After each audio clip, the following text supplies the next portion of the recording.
What's up, fight fans? This is Kurt DeVille with Counterpunched Boxing News, and I have some new news concerning Caleb Sweethand Plants.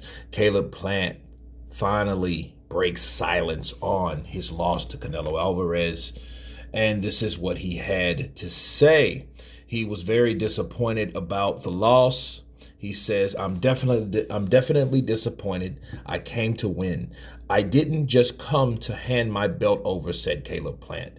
He said, and I wanted the outcome, and I knew I had a good showing. And I think I showed the world that I belong on the top level, Plant said. He said, it's debatable whether you can say that Plant proved himself as being at the top level of the sport. For Plant to improve himself as an elite fighter, he'll need to beat the likes of Charlo or Benavidez.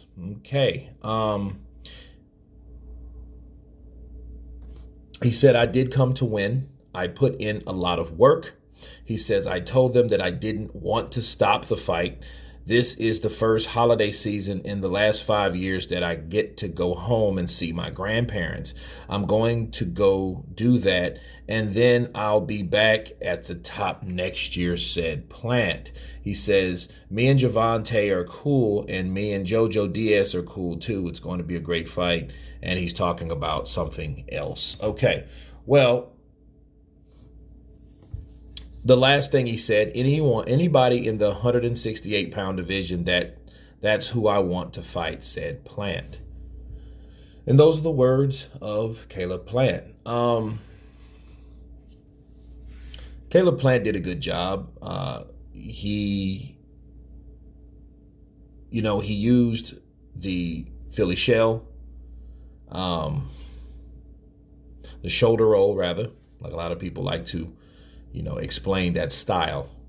And he did get some inside shots in. The only problem with Plant, though,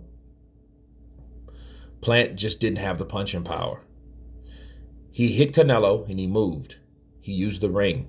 He used the jab. And the jab is something that, if you learn anything from that fight with Canelo, with Plant fighting Canelo, Plant showed you how effective the jab really is. People look at that punch and they disregard that punch because they want to know everything else that's coming other than that punch, after that punch. But that particular punch keeps you at bay. It swells you up. It stiffens the neck up on the fighter. It sets up for other shots. But Canelo Alvarez is so good with his head movement and upper body movement, being the height that he is. He has to do that. One other guy that I think of with upper body movement is Mike Tyson. Mike Tyson was a savage at doing the same thing. I think it's definitely a different style from Mike, but it's the same concept. Someone shorter has to maneuver their way in to get up under your punches, to go side to side, to slip, to duck, to bob, to weave, okay, to get out of your punches. And Canelo Alvarez has damn near perfected that. And I say damn near. And the reason I say that is because he was getting popped with shots by Caleb Plant, the jab.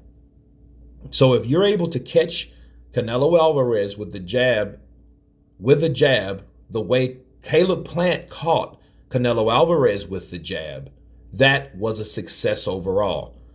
Look at Danny Jacobs and look at the Canelo fight. Those two guys, Danny Jacobs threw 4 or 5 punch combinations and he missed all of them in times. That was not Caleb Plant. Caleb Plant was more accurate, even though that fight went 12 rounds. But Caleb Plant was more accurate in his jab. He was faster. He was quicker. Okay? His accuracy was on point when he pop, pop, pop, pop.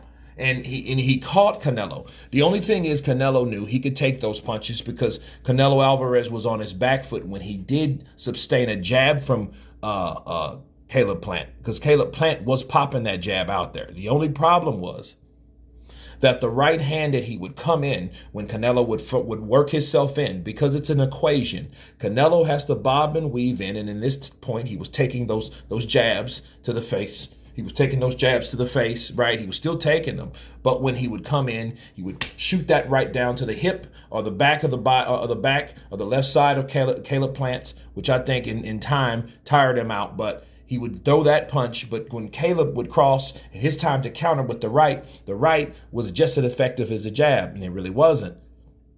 And when I'm talking about effective, I mean punching power wise.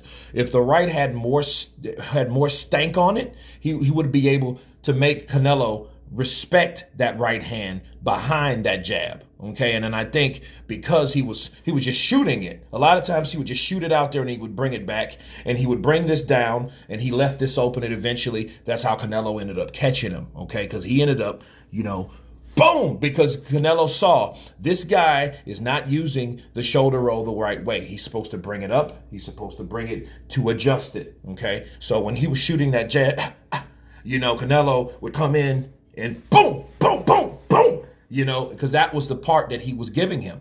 Caleb Plant was giving him that side. Okay, he was giving him that side. And Canelo took it and he shot that right down and he came back with a left hook, or he worked, or they clinched. And they would regroup. So 11 rounds of this shit happened, okay? And Caleb Plant did throw and land some combinations as well. He did a lot better than Billy Joe Saunders. Billy Joe Saunders went in with a right hook recklessly and got countered by a counterpuncher that caved his eye in or fucked his eye up or did whatever to his eye, right? That fight was over, right? Mark Hicks, is it Mark Hicks? I think it is Mark Hicks, right? But anyway, his trainer said that he didn't like the response of Billy Joe, okay? Everything from Caleb Plant happened at one time. Like everything collapsed at one time. That shot to the body, that left hook, and when he landed that left hook, it was because he wasn't protecting himself. He could have went to the 12th round and, claimed a moral victory for the PBC on that side of the street and all that good stuff, but that didn't happen. Canelo closed the show because he saw the opening. He saw what Caleb Plant wasn't doing. And I think Caleb Plant should have saw that. And I hope he saw what he did wrong in that fight. Because he couldn't do anything about punching power. Like, you should punch harder. Well, he was punching, he was moving, he was countering, he was jabbing, he was scoring. He was doing what he could do, okay, in that fight against Canelo Alvarez. He just didn't adjust his defense. Because sometimes, especially when Canelo, he's a hooker. He's either going to hook to the body upstairs. He's difficult to deal with because he's going to land each combination and he's going to end it with a hook. And you don't know if that hook's coming upstairs or downstairs. Right? So that was the problem with trying to figure out Canelo Alvarez. But Caleb Plant did a good account of himself. But I do agree he does have to beat some of these guys, other guys at 168, because remember, this is a PBC fighter. And a lot of these PBC fighters are not really tested until they are.